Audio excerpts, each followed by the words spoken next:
This is Tall Tale TV, your podcast for sci-fi and fantasy short stories. Secret Grotto by Bo Bandy. For most people, the quality of their eyesight diminishes as they grow older. It's just an unfortunate effect of old age. This decline normally occurs in a gradual, subtle way, which isn't obvious to the person. Sadly, that wasn't the case for me. In my mid-20s, I developed a degenerative eye condition, which rendered me almost legally blind in a very short period. I had no time to come to terms with this loss. Frankly, it was devastating. I can still see colors and vivid lights, but cannot distinguish what I'm looking at. Even the thickest Coke bottle glasses aren't of much help. Everything is just an intense blur. Corrective surgery is also out of the question, so I resigned myself to the depressing life of a vision-impaired lady. While I felt deeply sorry for myself, I did have an advantage over those who'd been blind since birth. At least, I had normal vision for 24 years. Also, I still have strong visual memories of my regular surroundings from before everything faded. I've never liked the term disabled, and tried for a long time to prove I could get by like normal-sighted people. Determination and stubbornness can be a real asset to a person facing challenges, in small doses. Giving up doesn't really help anyone, but having a healthy sense of reality is equally important. Realistically, there needs to be a balance in those areas. I was still between the bargaining and the denial stages when I decided to go and explore the forest behind my grandparents' house. Having to give up driving was a crushing blow to my independence, but even I knew I had no business behind the wheel. Walking the woods, however, was different to me. I knew them like the back of my hand. I was certain the terrain hadn't changed significantly in the 10 years since I had mapped out the deer paths and creek beds. I saw a personal expedition to explore those trails as a chance to regain some of my independence back. My sister Becky drove me over there, but was dead set against the woods excursion. Everyone was. They knew how stubborn I could be, and that was a recipe for disaster in their minds. They made it abundantly clear where they stood on the idea. Grandma even said, "A person in denial will take dangerous risks they are overconfident about." She was too polite to come right out and ask me not to. It wouldn't have mattered anyway. I was determined to go. I pretended to listen to their sincere concerns and then put on my hiking boots.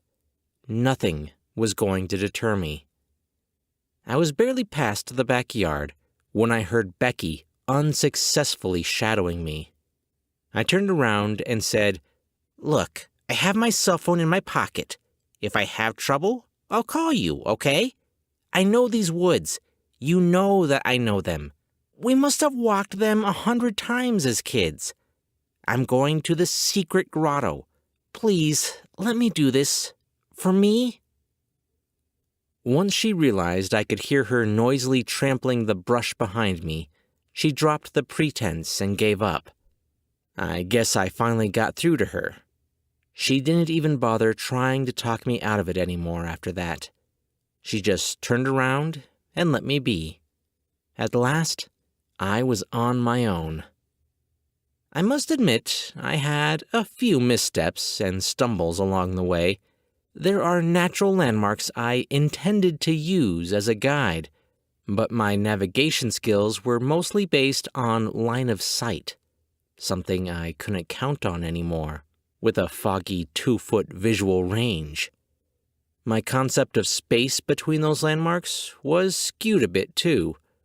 After a few unintentional detours, I made it to my coveted destination, a hidden spot back in the hills which Becky and I referred to as the Grotto.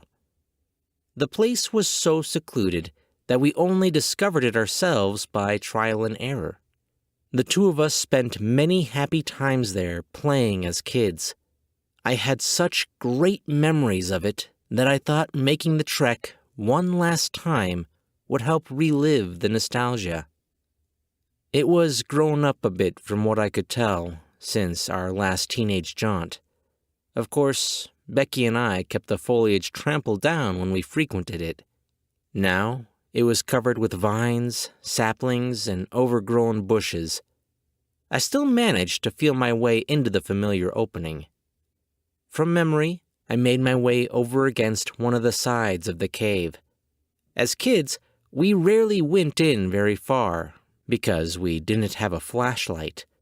For the same general reason, I kept to the first 20 feet or so on this visit. At all times, I could still see the entrance because rays of sunlight were much brighter than the deep blackness of the inner chamber. My mind filled with visual details from past memory. As I sat there, drinking in the accomplishment of feeling my way to our hidden childhood haunt, I heard the distinctive sounds of something large approaching. At first, I assumed it was my sister coming to check on me. I wasn't aggravated about that. She let me find my own way and was probably coming to join in the fun. Then I realized the sounds of crunching twigs and brush being pushed aside indicated more than one person. I started to panic. I couldn't very well get up and flee away from them, nor could I safely retreat back into the cave. Whoever it was, they had me at a considerable disadvantage. I hoped they were benevolent. "Hello?" I spoke nervously. I hoped that by speaking first, it wouldn't startle them. After all, I was the one hiding inside the edge of darkness. I heard 3 individuals stop mid-step from my abrupt announcement. "I used to come here and play with my sister as a child," I continued. "After losing my eyesight recently, I wanted to see if I could find this peaceful spot again, by feel alone." I hoped that by volunteering more information about myself, it would put them at ease. An agonizing amount of time passed before one of them spoke. "Hello?" a distinctive female voice replied. "We were just exploring the woods ourselves, myself and my 2 children. We'll leave you be. Enjoy." No, please, join me." I was so relieved it was a woman and kids. I felt instantly much safer knowing I wasn't trapped in the hidden cave with 3 burly hunters. I could sense a certain hesitancy, but in the end, the 3 of them accepted my invitation to join me. I told them how Becky and I spent summer vacations at grandmother's house when we were off from school. My new companion introduced herself as Milena. Her fraternal twins were named Rufus and Mari. Milena was a single mother, raising her kids and trying to teach them to be independent. I felt bad for her. It couldn't be easy raising 2 children alone. But she dismissed the notion that it was a big deal. Their father was a deadbeat who did nothing to help rear them and was abusive at times. They were better off without him around, I assured her. I could tell Mari and Rufus were the apples of her eyes. The kids mostly played around the mouth of the cave, while Milena and I chatted. I shared personal details about myself and my family. Probably too personal. We had some belly laughs. Her kids ran back and forth with the energy of a couple of wild animals. I talked about my hopes and dreams for the future, and I also unburdened myself about how devastating it was to lose my eyesight so suddenly. It was very cathartic, and I was glad I made the trip. In those short couple of hours, I felt like she and I became good friends. She was a very warm, caring soul. but I sensed something was amiss in her life. I didn't want to pry too much, but I suspected they were homeless and living off the land. By that time, all ambient rays of the sun seemed to have faded away. I couldn't detect any glow outside the cave mouth. The idea of going back to Grandma's house in the dark didn't bother me at all, though. With my extreme visual impairment, it was basically the same all the time except for a bright gleam during the day. In my condition, it made little difference, but I knew that my sister would be searching for me. I didn't want her to have to deal with the handicap of darkness. "Has night fallen?" I asked Milena. "Yes, the sun has gone down," she confessed. I seemed to be more worried about that than she did. "Don't you and your twins need to be getting home?" It was a loaded question, and we both knew it. She didn't answer, and I realized what her silence meant. "You and the children live in the woods, don't you? Don't be embarrassed. I know you were doing the best you can for them. Taking them away from an abusive father is a brave first step, but this cave doesn't offer enough shelter from the elements. We've got to get you and them into a warm bed. They need nutritious food, too. If you'll follow me to my grandma's house, I know she'll put the three of you up until you can—" Melina interrupted. "I appreciate your offer, but you don't understand. We can't do that." "Why not?" I inquired with sincere worry for their well-being. "He can't find you at her house." I tried to reassure her. "Even if he could, you need to take out a restraining order for your protection. The police can help." She didn't say anything. I assumed she was mulling it over, but was too proud to accept my charity. Just as I made the offer, I heard something in the distance. It was too faint at first, but grew steadily louder as the source approached. It was Becky. She was yelling for me, and I shouted back that I was in the grotto and perfectly fine. A bright beam of light cut through the darkness of the cave. Then there was a cold, disjointed silence. "Becky, I'd like you to meet Milena and her two children, Rufus and Mari. I ran into them here at the cave, and we've become fast friends in the past couple of hours. I'm going to invite them to stay with Grandma for a little while, until Milena gets back on her feet." Neither my sister nor Milena spoke. It was incredibly awkward. "Becky, is that you? This is—" Instead of responding, I just heard heavy, uneven breathing echoing around the cave. "Tracy, please come towards my voice. Slowly, okay?" Becky prompted. I was about to chew her out for being rude to my new friend, but there was an urgency in her voice which caused me to let it slide. I rose up and wobbled unsteadily toward her flashlight beam. A fierce animal growl behind me broke the silence. Obviously, she could see something troubling which I could not. I was worried that some wild animal had crept up behind all of us in the cave. Worrying for the safety of her kids, I suggested for Milena to gather up her twins to get them away from the source of the inhuman snarl also. Becky hissed impatiently at me. "Tracy, who are you talking to? There are no other people in here but us. There is a large mama bear with two cubs directly behind you.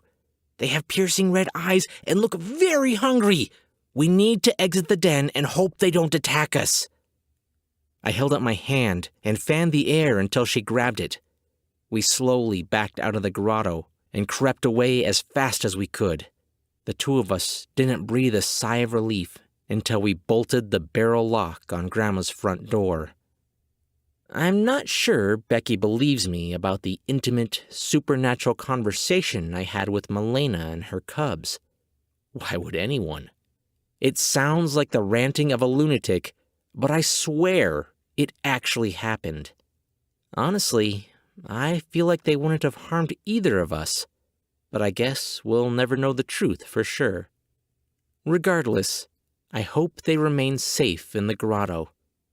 If there's a silver lining to this terrible blindness, it's that it's given me surreal experiences and different perspectives I wouldn't ordinarily have. Bo Bandy is an aspiring writer and storyteller of various genres, including horror, science fiction, humor, fantasy, suspense, and thrillers. If you would like to hear more of his work, he posts new writing all the time on his website, mymindfudge.wordpress.com. Links in the show notes. Hey guys. So when this story came across my email, it actually hit me kind of close to home because the same thing happened to me, minus the talking bears. Back in 2015, I actually went blind all in a single day. I woke up one morning and I was fine, lifted a heavy box at work, and next thing I knew, I couldn't see anymore. Luckily, it turned out to be temporary, but I lived with virtual blindness for about a year. And I gotta say, Bo Bandy nailed it. There's really a loss of sense of independence when something like that happens, and it's a bit of a struggle just trying to get through your normal day. But in the end, good things can come from it. That's actually what got me to start this channel. So without going blind, Tall Tale TV wouldn't even exist. So yeah, this story definitely hit close to home for me. I hope you enjoyed it, and be sure to subscribe to the channel if you haven't. I'm Chris Herron, and that's it for today's Tall Tale TV.